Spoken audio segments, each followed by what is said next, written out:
মঞ্জিকাতে থাকে দেখবেন রাধাকুণ্ডের আবির্ভাব তিথি, সেই যে অরিষ্টাসুরকে বধ করেছিল, হ্যাঁ এর একটা কাহিনী আছে। ওই সময় আমার ভগবান রাধারানীকে স্পর্শ করতে যাবে, রাধারানী বলেছিল দাঁড়াও তুমি পাপী। কেন? বলে তুমি গো হত্যা করেছো, তাহলে কি করতে হবে? তোমাকে 12 বছর তীর্থে তীর্থে ঘুরতে হবে, আর তীর্থে ঘুরে স্নান করতে হবে। গোবিন্দ বলল রাধে, যে রাধারানীকে আমি এক পলক না দেখে থাকতে পারি না, যে রাধারানীর চরণে আমার দেহ মন প্রাণ আমি সমর্পণ করলাম, আর রাধে তুমি বলছো আমি 12 বছর তোমার ছেড়ে থাকবো কি করে? তা রাধারানীর চরণ ধরে গোবিন্দ বলল রাধে আমি তীর্থে যাব না, তীর্থ যদি এসে হাজির হয় বলে সেটাও হবে, বলে তীর্থ ডাকো। তাই এইবার সমস্ত তীর্থকে আহ্বান করলো ভগবান। তা তীর্থ যে আসবে বাবা, তীর্থ মানে তো জল, গঙ্গা যমুনা সরস্বতী প্রভাস মানে যত জগতে জগতে তীর্থ আছে, তা তারা এসে থাকবে কোথায়? গোবিন্দ নিজের বাঁশিটা দিয়ে একটা কুণ্ড সৃষ্টি করল, হ্যাঁ যেমন আমরা পুকুর কাটি না, জিসিপি গাড়ি হয়েছে ওইসব দিয়ে কাটি, তো গোবিন্দ আমার হাতের বাঁশিটা দিয়ে একটা কুণ্ড সৃষ্টি করলো, সমস্ত তীর্থকে আহ্বান করলো, স্নান করলো গোবিন্দ। রাধারানীর চরণে বলল রাধে এবার আমি তো পাপ থেকে মুক্ত, বলে দাঁড়াও তোমার তীর্থই তো পবিত্র নয়। বলে কেন তীর্থ পবিত্র নয় কেন? বলে না তুমি যে তীর্থদের ডাকলে এ জগতে রাধা চরণ যে স্পর্শ না করে সে পবিত্র হলো কি করে? তাহলে যে পবিত্র নয় তার মুখে স্নান করলে তুমি তো পবিত্র হওনি, তাহলে তাদেরকে পবিত্র করো, মানে ফের ডাকতে হবে। বলে ফেরে ডেকে তাহলে রাখবো কোথায়? রাধারানী নিজের কঙ্কনটা খুলে দিল, আর কঙ্কন খুলে দিয়ে আর একটা কুণ্ড রচনা করলো, আবার তীর্থ এসে সেই কুণ্ডে প্রবেশ করলো। রাধারানী বসে রইল, রাধারানীর চরণ স্পর্শ পেল সমস্ত পৃথিবীর তীর্থ। আর যারা যাবেন দেখবেন রাধা কুণ্ড আর শ্যাম কুণ্ড, মানে গোবিন্দ যে বাঁশিটা দিয়ে কুণ্ড রচনা করলো সেটা শ্যাম কুণ্ড হলো, রাধারানী কঙ্কন দিয়ে যে কুণ্ড সৃষ্টি করলো হলো রাধা কুণ্ড। আর এই রাধা কুণ্ড শ্যাম কুণ্ড মাঝখান দিয়ে ছিদ্র করে দেওয়া হলো, কারণ যতক্ষণ না রাধা কুণ্ডের জল শ্যাম কুণ্ডে যাবে ততক্ষণ শ্যাম কুণ্ডের জল পবিত্র হবে। কি গো মায়েরা, সারা জনম যদি কৃষ্ণ বলে কাঁদো কৃপা হবে না। ও ভগবান বিচার করবে, কিন্তু আমার রাধারানী কোনো বিচার করে না। রাধারানী করুণাময়ী কৃপাময়ী, রাধা চরণ যদি কেউ একবার ধরে আমার রাধারানী তাকে হৃদয় স্থান দেয়, তার জন্য কোনো বিচার হয় না। সে হাজার কোটি কোটি জনম পাপ করতে পারে, কিন্তু রাধা চরণ আশ্রয় করলে সমস্ত পাপ থেকে সে মুক্ত, তার কোনো বিচার হবে না। আমার রাধারানী সেই ভক্তকে হৃদয় স্থান দিয়ে দেয়। তাই হরি বল হরি বল। তাই সেই রাধা কুণ্ডে আমার মানত করে রঘুনাথ দাসের জন্ম হয়েছিল। কোথায়? রঘুনাথ যেখানে জন্ম নিল আদি সত্যগ্রামে জন্ম নিল দাস রঘুনাথ।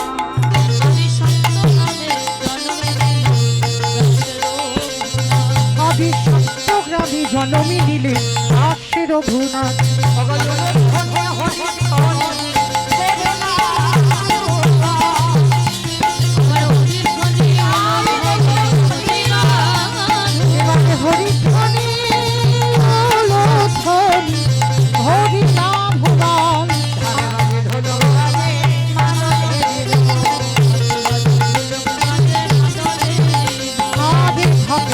ঢোলকে বাজে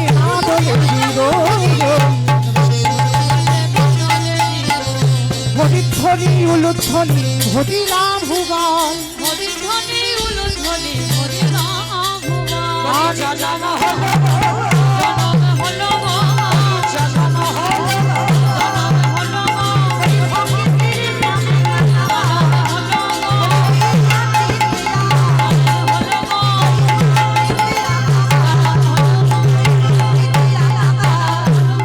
জনমে হলো শুভ দিন শুভ ক্ষণ শুভ লগ্নে আজকে রঘুনাথ দাস এলেন।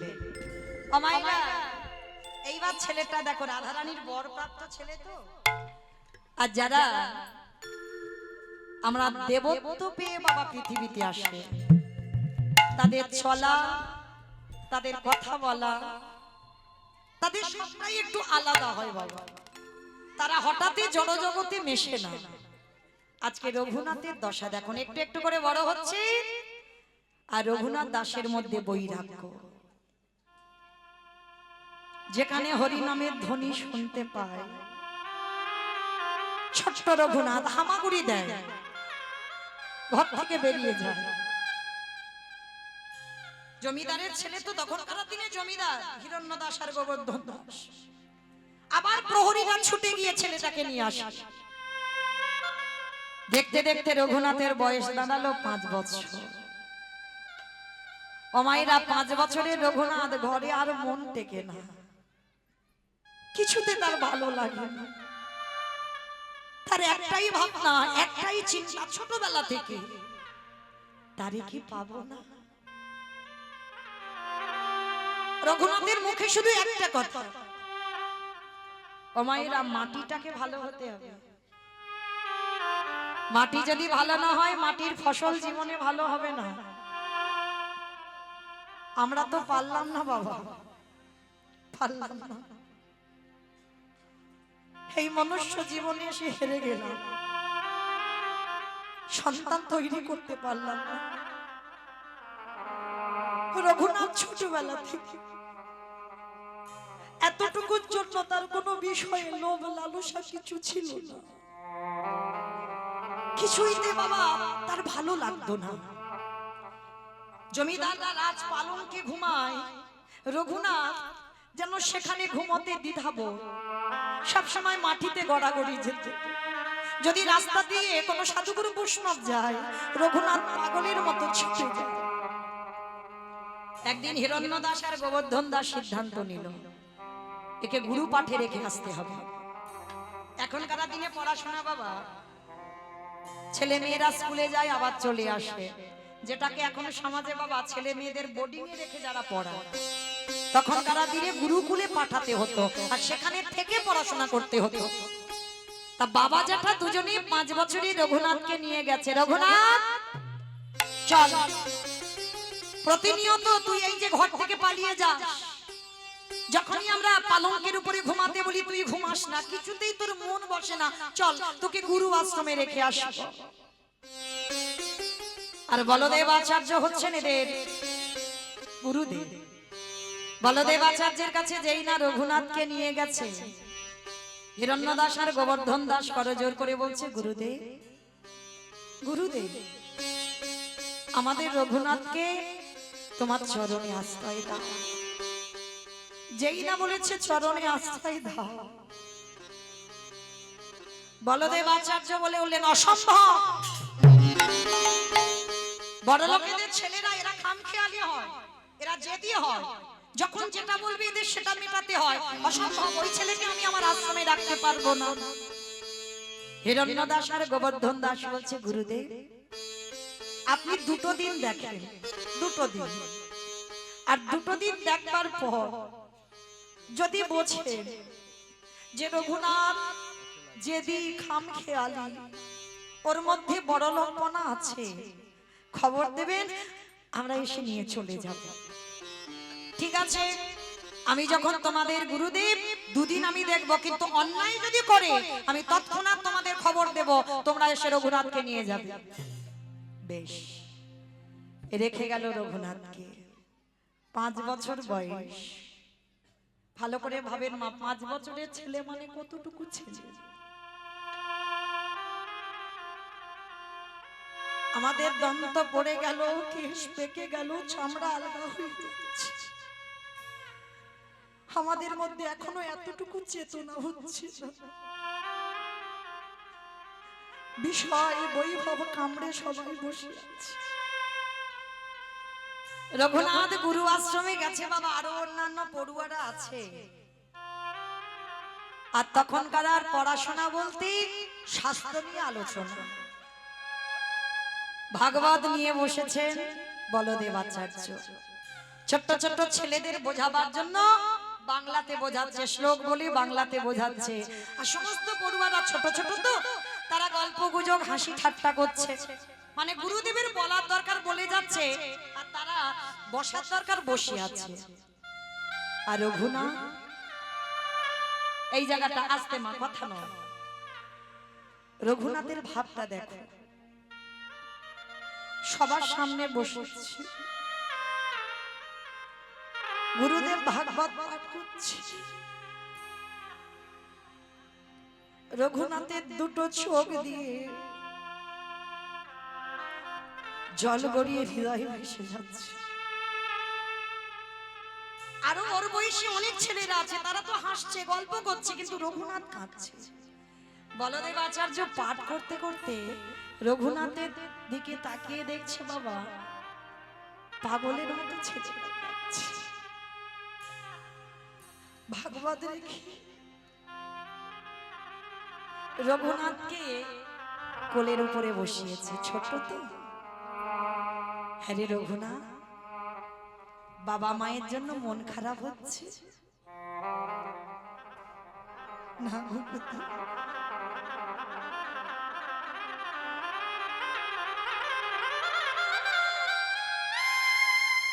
তাহলে কি তোর বাড়ির জন্য বাড়ির কথা মনে পড়ছে না গুরুদেব? তাহলে কি তোর বন্ধুরা কিছু বলেছে?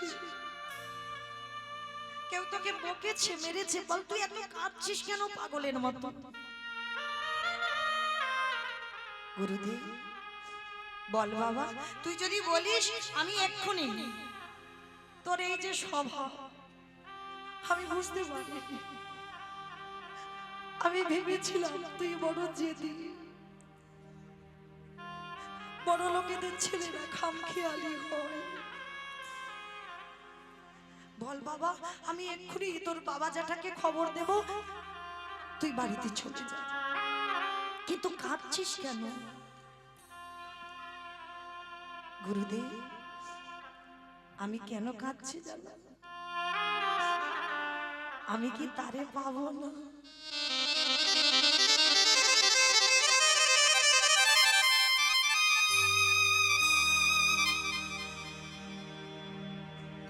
কার কথা বলছিস বাবা? কে সে?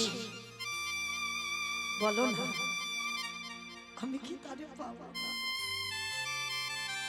গুরুদেব এখনো পর্যন্ত বুঝতে পারছি না, তারে পাবো না সেটা কে? খোকা তুই কার পাবার জন্য কাঁদছিস? গুরুদেব আমি কি কোনোদিন কৃষ্ণ চরণ পাবো না? গুরুদেব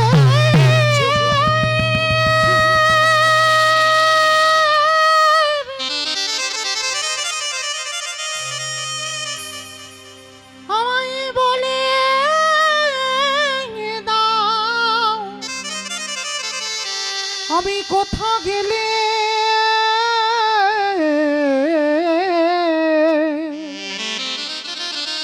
আমি কোথা গেলে কৃষ্ণ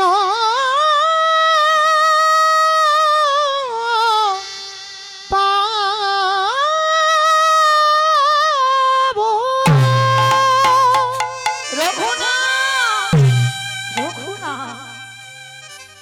এইটুকু বয়সে তুই কৃষ্ণ পাবার জন্য কাঁদছিস? গুরুদেব মাথায় হাত দিয়ে আশীর্বাদ দিল।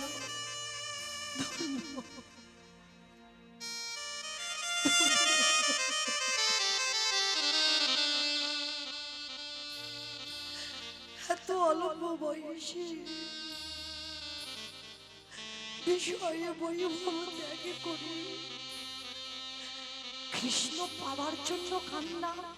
আশীর্বাদ করি বাবা, সত্যি যদি তোর গুরুদেব হই, তুই কৃষ্ণ চরণ পাবি। পাবো পাবো গুরুদেব, আমি পাবো কৃষ্ণ চরণ, পাবি বাবা পাবো। ছোটবেলা থেকে রঘুনাথ যেন একটু পাগল পাগল ভাব। যারা আমার কৃষ্ণকে ভালোবাসে,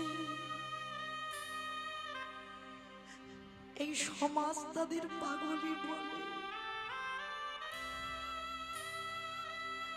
যারা কৃষ্ণ চরণে দেহ মন প্রাণ সমর্পণ করে, এই সমাজ তাদের পাগল বলে আখ্যা দেয়। রঘুনাথ সবসময় বাবা যেন পাগল পাগল ভাব, যাকে দেখতে পায় তাকে ধরে বলে বলো না বলো না, আমি কি তারে পাবো, আমি কি তারে পাবো না। কৃষ্ণ হে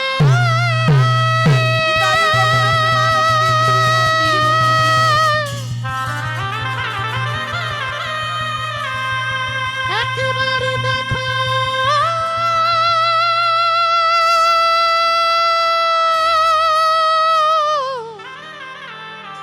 দেখা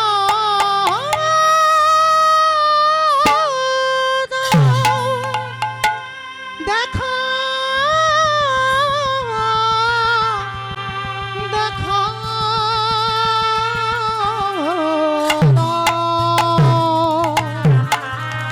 কৃষ্ণ দেখা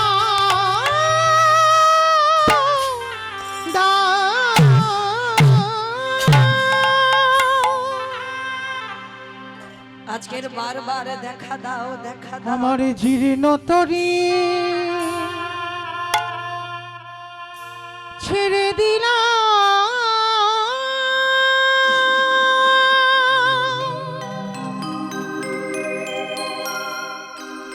ওগোয়া কোল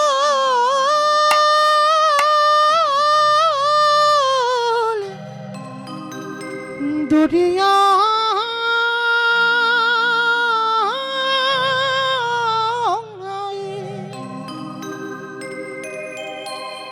আমার দয়াল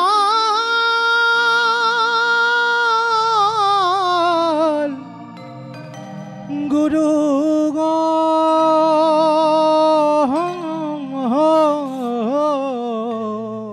এবার তোমার চরণে আশ্রয় একবারে পৌঁছাইয়া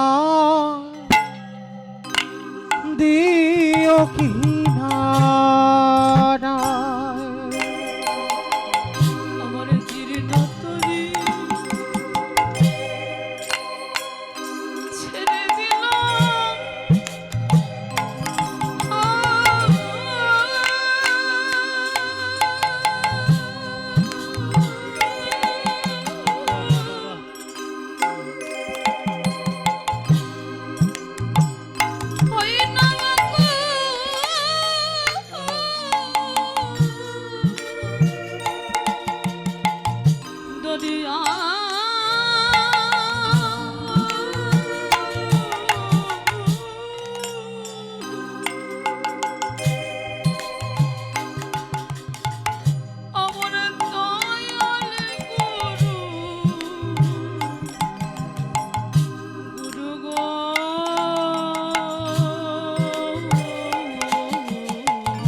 দয়ালে তুমি বিনে আমার ইয়ে দূরে দিলে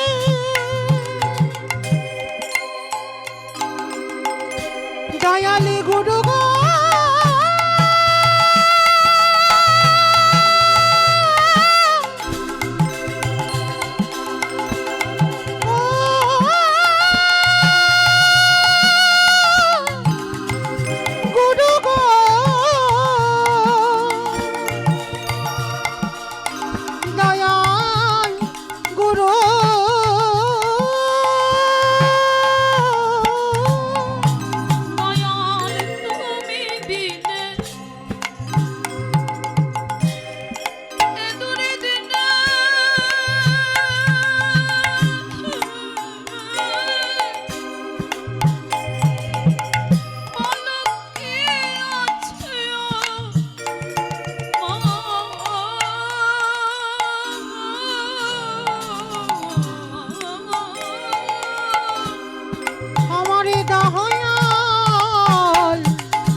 আমার দাড়ি মাছি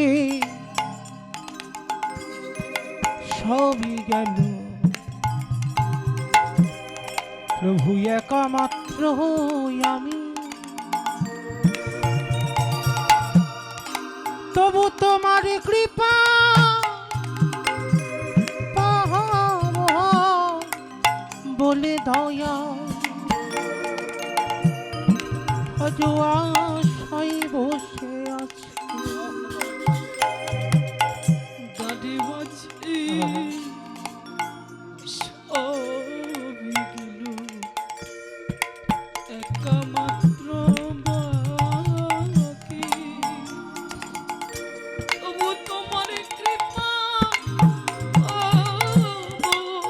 বলে দয়া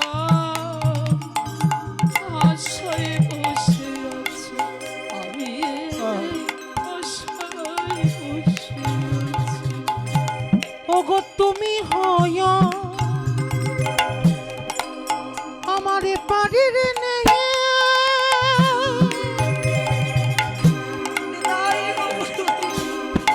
আমার চিরে তরি তুমি দিও বিয়ে। দয়ালে তুমি হইও পরের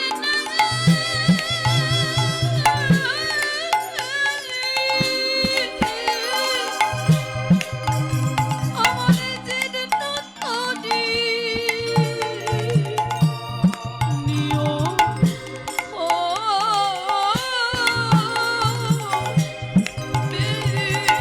আমার তরি যেন ডুবিয়া না যায়,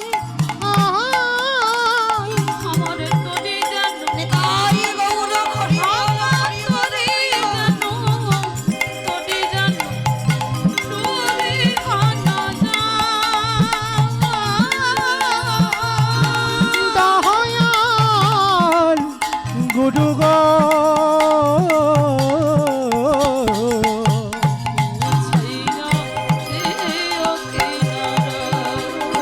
দেখা দাও,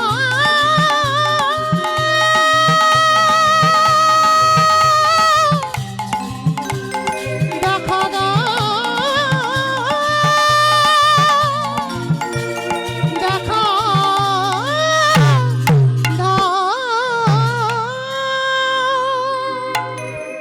কিছুদিন পর রঘুনাথ গুরু পাঠ থেকে ঘরে গেল।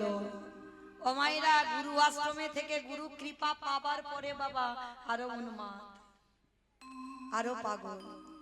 আগে যা বৈরাগ্য ছিল, গুরু আশ্রম থেকে ফিরে আসার পর, গুরুদেবের কৃপা পাবার পর আরো পাগল, ঘরে থাকেই না।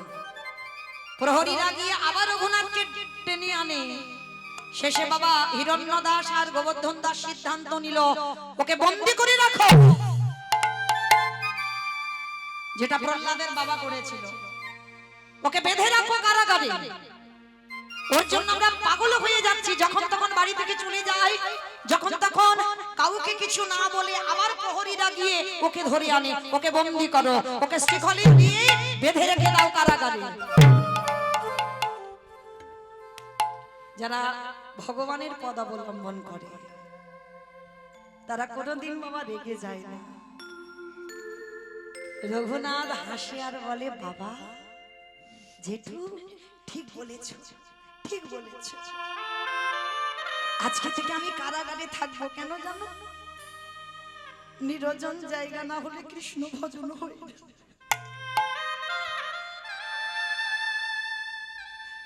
লোকালয়ে ভজন হয় না বাবা। এই যে আমি কীর্তন গাইছি, এটা ভজন না, কখনো ভজন হতে পারে না। অনেকে জপের মালা নিয়ে সারা দিন জপ করে যাচ্ছে, এটা ভজন নয়। ভজন যদি করতে চাও, নিরজনে একাকিত্ব হও, জানালা দরজা বন্ধ করে কৃষ্ণের প্রতিচ্ছবিটা একবার হৃদয়ে ধরো। হাকুল প্রাণে হা কৃষ্ণ, প্রাণ কৃষ্ণ বলে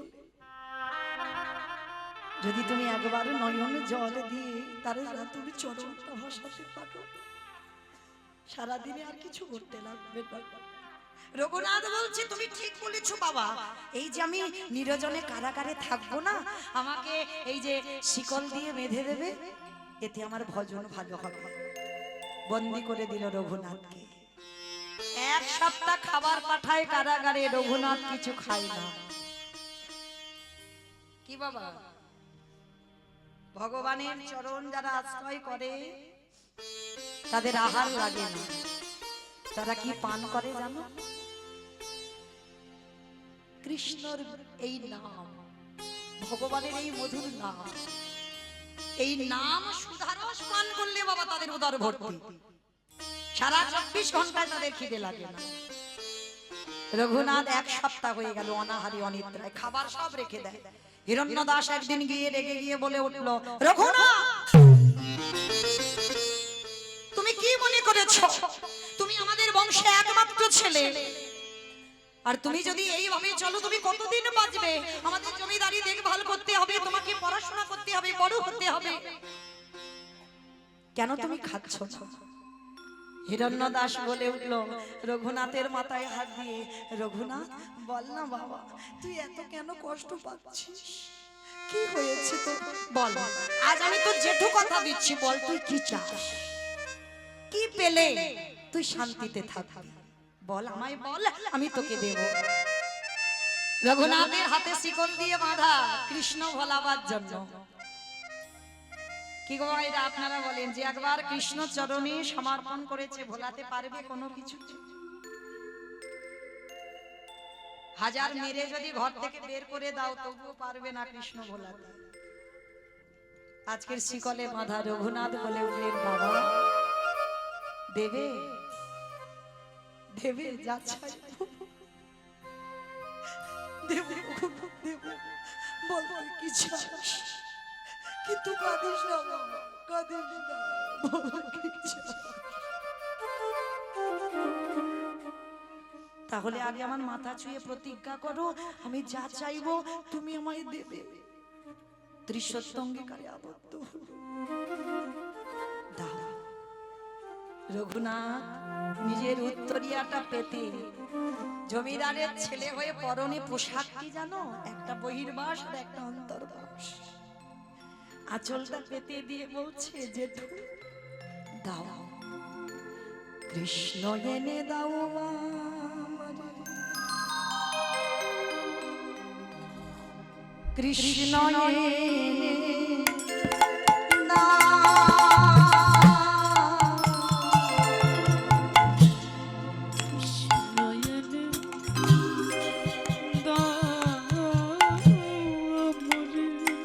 দাও না বাবা।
কৃষ্ণ এনে দাও আমারে কৃষ্ণ এনে দাও কৃষ্ণ জেনে যাও আমার এনে দাও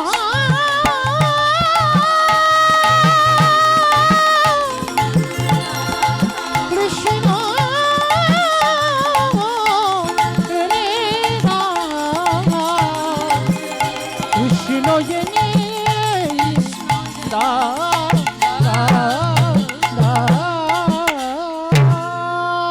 গুরুদেব বলদেব আচার্য খবর পেয়েছে রঘুনাথ এক সপ্তাহ খাচ্ছে না। বলদেব আচার্য এসে বলেন রঘুনাথ, আমি শুনলাম তুমি খাওয়া দাওয়া ত্যাগ করেছ, কেন তুমি এত পাগলের মতো কৃষ্ণ কৃষ্ণ বলে কাঁদছ? শোনো রঘুনাথ, তুমি হাজার হাজার জনম কৃষ্ণ বলে কাঁদলে পাবে না, কারণ তুমি ভুলে যাচ্ছ ওগো রঘুনাথ, রাধা কৃষ্ণ একে আত্মা দুই দেহ ধনী, দেহধনী অনন্য বিলাসী আস্বাদন করি। আস্বাদনকারী এই দুই ভাগ চৈতন্য গোসাই, ভাব আস্বাদিতে দোহে কোঠা। দোহে কোথায় ওগো রঘুনাথ, তুমি বোধহয় জানো না, রাধা কৃষ্ণ বৃন্দাবনে দুহু তনু এক। এই কলিযুগের মাটিতে গোবর হচ্ছে। যদি ভজতে হয় ওই গোবর চাচা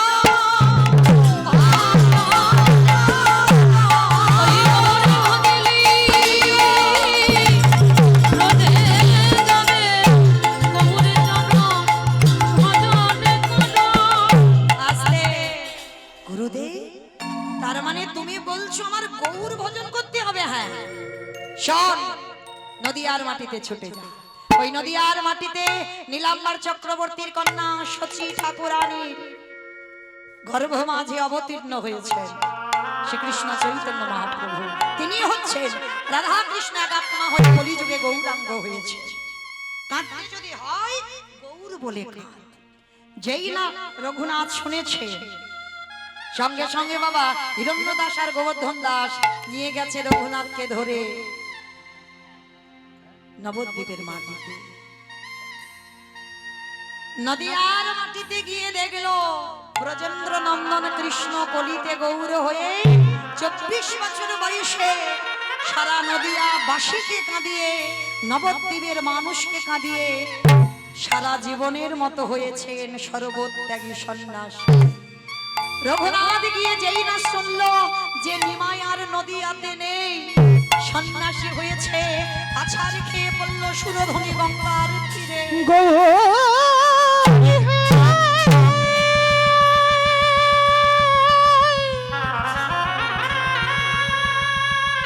দেখা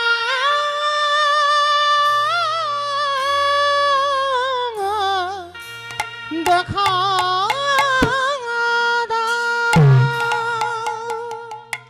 নদিয়ার মাঝে নিমাই নেই, খবর পেল হা গৌর প্রাণ গৌর বলে কাঁদছে।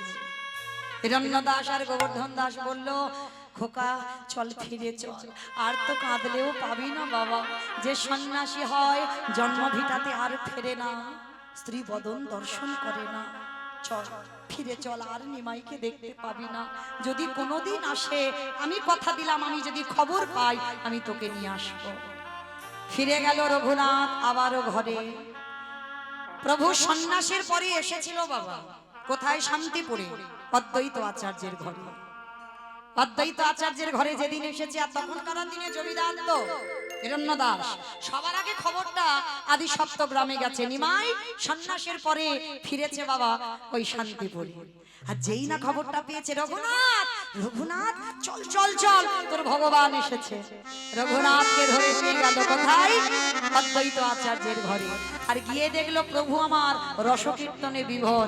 রসে তনু ঢঢ ঢঢ গৌর কিশোর বল, রসে তনু ঢাঢ ঢাঢ গৌর কিশোর বল। রসে তনু ঢঢ আমার গৌর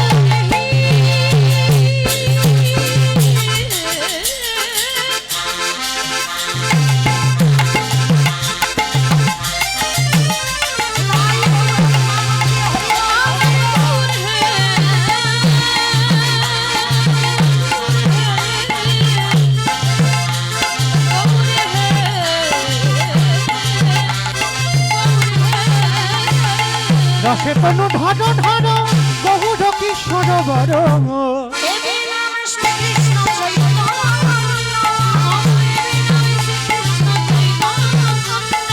দেবী নাম শ্রীকৃষ্ণ চৈতন্য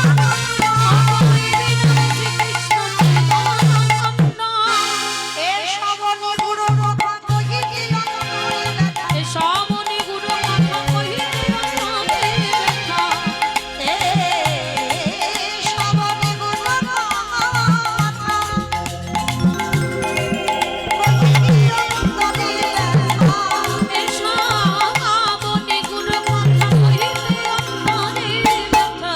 ভক্ত বিনা নাহি জানে আরে ভক্ত বিনা নাহি জানে অন্য। ছুটে গিয়ে একেবারে গৌর চরণে আছাড় খেয়ে বললেন গৌরে হে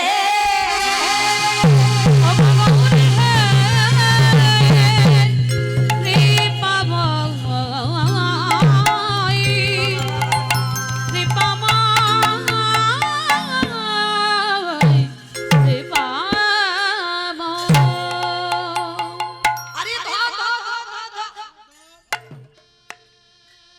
এই পৃথিবীর মাটিতে বাবা নামাচার্য হরিদাস ঠাকুর ছিল বাবা 3 লক্ষ নাম জপ করত 3 লক্ষ ওনার মতো জপ আর কেউ করতে পারবেন না আর আরেকজন ভক্ত ছিল পৃথিবীর মাটিতে সবথেকে বেশি ষষ্ঠাঙ্গে দণ্ডবত প্রণাম করত রঘুনাথ দাস দণ্ডবত প্রণাম মানে মা বোঝো তো মানে শুয়ে পড়ে প্রণাম আমরা নারী জাতি আমাদের কিন্তু শুয়ে পড়ে প্রণাম নিষিদ্ধ আমাদের পঞ্চাঙ্গ প্রণাম মানে 5টা অঙ্গ মাটিতে ঠেকবে আর যারা পুরুষ তাদেরকে একেবারে মাটিতে দণ্ডবত প্রণাম এটা রঘুনাথ দাস পৃথিবীতে যত যত ভক্ত আছে ওনার থেকে বেশি কেউ কোনোদিন করতে পারবে না এইবার দণ্ডবত প্রণাম করলো আর যেই না দণ্ডবত প্রণাম করলো রঘুনাথকে তুলেই রঘুনাথের নয়নে যেই না প্রভু নয়ন দিয়েছে ওই যে বললাম ভক্ত চিনবে নয়নে সঙ্গে সঙ্গে গৌর হরি বললেন এই তো সেই বীজ এই তো সেই মাটি যে মাটিতে বীজ পুঁতলেই অঙ্কুরিত হবে বাবা কথাটা দেখেছেন কত গুরুত্বপূর্ণ কথা আমার মহাপ্রভু বলছে যে এই মাটিতে বীজ পুঁতে দিলেই অঙ্কুরিত হবে হ্যাঁ তার মানে কেমন ভক্ত চোখ দেখে বলে দিল আজকের গদাধর কে বলছে গদাধর আমার যে ঠিক আছে বাবা হরি বল যে পাত্রে প্রসাদ পেয়েছি ওই প্রসাদ রঘুনাথকে দাও রঘুনাথ মহাপ্রভুর উচ্ছিষ্ট প্রসাদ পেয়ে গেল যে বস্তু পাবার জন্য জগৎ লালায়িত রঘুনাথ প্রথম দর্শনে প্রভুর উচ্ছিষ্ট প্রসাদ পেয়ে গেল রঘুনাথ প্রভুর চরণে 1 সপ্তাহ কাটালো এবার কাটাবার পর প্রভু আমার শান্তি প্রদ্বৈত আচার্যের ঘর থেকে যাবে পুরী ধাম জগন্নাথ ধাম রঘুনাথ এবার তুমি বাবা তোমার ঘরে ফেরো না না প্রভু না আমি কোথায় যাব আমি তো তোমার চরণে এসেছি না রঘুনাথ এখনো তোমার সেই বৈরাগ্য হয়নি ভালো করে শুনবেন এই জায়গাটা খুব দরকার মহাপ্রভু শিক্ষা দিচ্ছেন এটা আমার কথা নয় মহাপ্রভু রঘুনাথকে বলছে মর্কট বৈরাগ্য ধারণ করবে না বাবা মর্কট বৈরাগ্য মানে মর্কট মানে কি বানর মর্কট মানে বানর বানর হচ্ছে ভোগী বাবা বলছে বৈরাগ্য যেদিন প্রকৃত আসবে সেদিন বৈরাগ্য হলো আর না হলে লোক দেখানি বৈরাগ্য পালন করো এই জগৎ ভরে গেছে বাবা লোক দেখানি বৈরাগ্য অপরাধ নিও না কাউকে উদ্দেশ্য করে নয় এটা মহাপ্রভু বলছে রঘুনাথকে আমি নয় বলছে রঘুনাথ যেদিন প্রকৃত বৈরাগ্য আসবে তোমাকে আমার কাছে আসতে হবে না আমি নিজে তোমাকে আমার করে নেব সেই দিনের অপেক্ষায় বসো বাবা মা পড়াশোনা শিখিয়েছে পড়াশোনা করে বাবার জমিদারি দেখভাল করো বিয়ে করো সংসারী হও না আমি সংসার করব না রঘুনাথ আমাকে যদি ভগবান বলে স্বীকার করো আমি তোমাকে আদেশ দিলাম তুমি সংসারী হও প্রভু তবে কি আমি কৃপা পাবো না পাবে যেদিন আমি বুঝবো তোমার প্রকৃত বৈরাগ্য এসেছে, সেদিন আমি তোমাকে চিরজনমের মতো আমার চরণে আশ্রয় দেব। তাই গৌর হরি বল। হরি বল হরি বল। রঘুনাথ প্রভুর চরণ থেকে ফিরছে নৌকাতে করে, আর ফিরতে ফিরতে বাবা একটা জায়গায় দাঁড়িয়েছে, মানে হাজার হাজার লোক, মানে একটা মেলা। যে মেলাটা কোথায় জানো? পানিহাটির মেলা। রঘুনাথ গিয়ে দেখছে, অনেকে গেছেন বাবা পানিহাটির মেলা, হ্যাঁ, যেখানে চিড়ে দই মিষ্টি খাওয়ানো হয়, মানে যেমন এই অন্নকূট হয়, মানে অন্নকূট মানে অন্নের পাহাড়। আর যারা গেছেন এই পানিহাটিতে বাবা চিড়ে আর দইয়ের পাহাড় হয়। হ্যাঁ, তা রঘুনাথ গিয়ে দেখছে বাবা এত ভক্ত, এত লোক, এত ভিড়, কি করে দেখি তো একবার। নৌকা থেকে নেমে দেখছে বাবা, খবর পেল ওখানে আমার গৌর সুন্দরীর বড় দাদা নিতাই চাঁদ এসেছে। আর রঘুনাথ গিয়ে সাষ্টাঙ্গে ধন্যবাদ প্রণাম করেছে নিতাই চাঁদকে। আর যেই না প্রণামটা করেছে, নিতাই চাঁদ বলে উঠলেন, আরে চোর চোর চোর চোর চোর। আমার চোর বললো কেন? রঘুনাথকে তো সবাই চেনে, ও জমিদারের ছেলে, আর ও স্বভাব সবাই জগতে জানে। আর নিতাই চাঁদ বলছে ও চোর। ভক্তরা বলছে, প্রভু এই এই আমাদের রঘুনাথকে তুমি চোর বলছো কেন? বলে ও চুরি করেছে। বলে চুরি করেছে? বলে হ্যাঁ। কি চুরি করেছে প্রভু? বলে শোনো, ও কি চুরি করেছে জানো? নিতাই পদ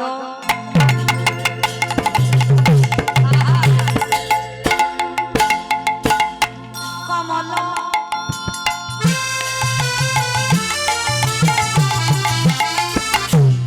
অগগতি চন্দ্র সুশীতলা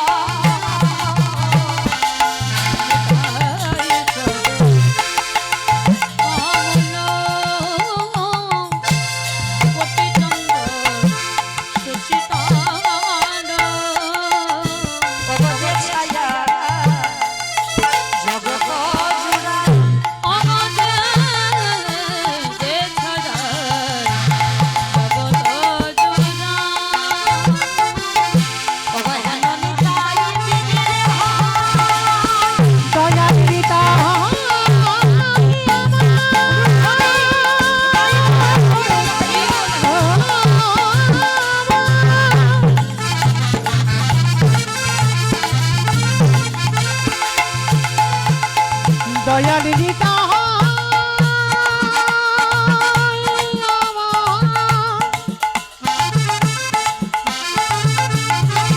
দয়াল নিতাই দয়াল নিতাই